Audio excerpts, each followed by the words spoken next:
Armenia और Azerbaijan के बीच जब से हाल ही में भारी युद्ध शुरू हुआ है, तब से इस युद्ध को लेकर रूस और तुर्की का नाम लगातार सुर्खियों में है।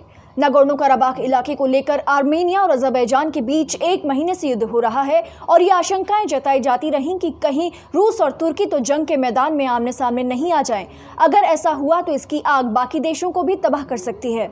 हालांकि 3 बार सीज फायर टूटने के बाद एक बार फिर दोनों देशों की तरफ से शांति की घोषणा की गई है, लेकिन इस दौरान तुर्की और रूस के आपसी संबंधों के नए समीकरण देखने को मिले जो अंतर्राष्ट्रीय कूटनीति और रणनीति को अलग ही दिशा में ले जा सकते हैं।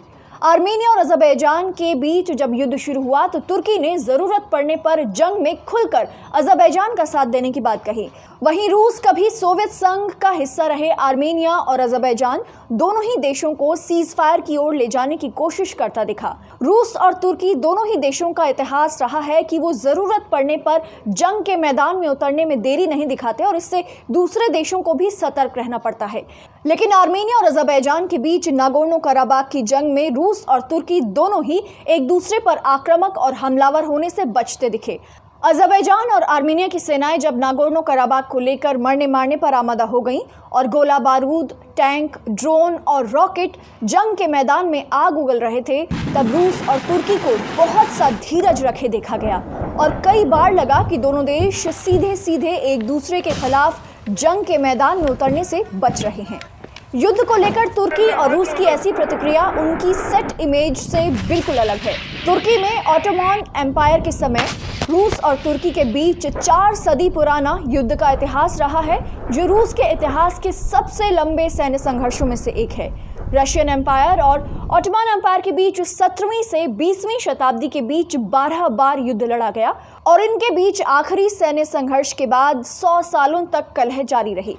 लेकिन पिछले 1 महीने में रूस और तुर्की के रिश्तों का एक अलग ही रूप सामने आया। ऐसा क्यों हुआ, कैसे हुआ और इसका क्या असर हो सकता है, ये जानना बेहद दिलचस्प है। आर्मेनिया अज़रबैजान के युद्ध के बाद जब दुनिया ये कयास लगा रही थी कि तुर्की ने युद्ध में खुलेआम अज़रबैजान का साथ दे दिया है तो इससे आर्मेनिया का हितैषी रूस गुस्सा हो जाएगा, तो हमें खबर मिलती है कि रूस ने तुर्की को हथियार दिए हैं और तुर्की ने रूस द्वारा दी गई S-400 मिसाइल सिस्टम का परीक्षण किया। इस परीक्षण के खिलाफ अमेरिका ने चेतावनी भी दी, लेकिन तुर्की ने एक नहीं सुनी। ये चौंकाने वाली खबर तब मिली है जब केवल आर्मेनिया और अज़रबैजान ही नहीं, सीरिया में भी तुर्की और रूस आमने सामने खड़े हैं। तुर्की सीरिया में राष्ट्रपति बशर अल असद के खिलाफ विद्रोहियों का समर्थन कर रहा है, जबकि रूस असद सरकार का साथ दे रहा है। रूस असद के समर्थन में सीरिया में सैन्य मदद कर रहा है। साल 2015 में जब तुर्की ने सीरिया की सीमा पर एक रूसी एयरक्राफ्ट को मार गिराया था, तब दोनों देशों के बीच तनाव चरम पर पहुंच गया था। उस समय रूस के राष्ट्रपति व्लादिमीर पुतिन ने कहा था कि आतंक के एक साथी ने पीठ में छुरा भोंका है। मॉस्को ने कहा था कि एर्दोगान के परिवार को इस्लामिक स्टेट के कथित तेल तस्करी से लाभ पहुंचता है। फिर साल 2019 में तुर्की रूस के करीब आने के संकेत मिलने शुरू हुए। 14 अक्टूबर 2019 को रूस के वित्त मंत्रालय की तरफ से घोषणा की गई कि मॉस्को और अंकारा ने रूसी मुद्रा रूबल और तुर्की के लीरा को आपसी व्यापार के लिए इस्तेमाल करने को लेकर एक समझौते पर हस्ताक्षर किए हैं। ये घोषणा अमेरिकी राष्ट्रपति डोनाल्ड ट्रंप के सीरिया से अपनी सेनाओं को वापस बुलाने के 36 घंटे के भीतर की गई। तुर्की और रूस दोनों ही अमेरिका की ओर से दबाव झेल रहे थे और रूस और तुर्की ने अमेरिकी प्रतिबंधों से होने वाले नुकसान को रोकने के लिए डॉलर का विकल्प ढूंढने के लिए ये समझौता किया था।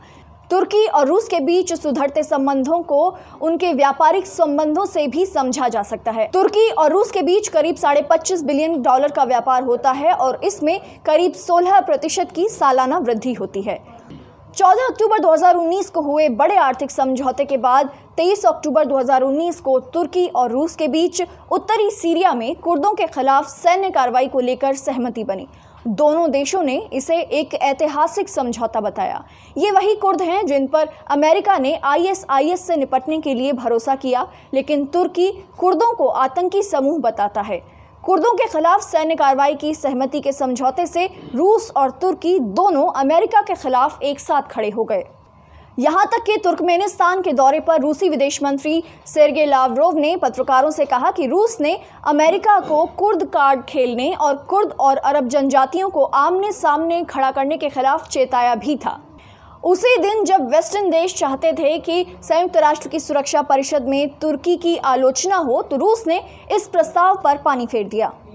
उससे भी पहले 18 जनवरी 2017 को सीरिया में पहली बार तुर्की और रूस ने इस्लामिक स्टेट के ठिकानों पर साझा हमले भी किए थे।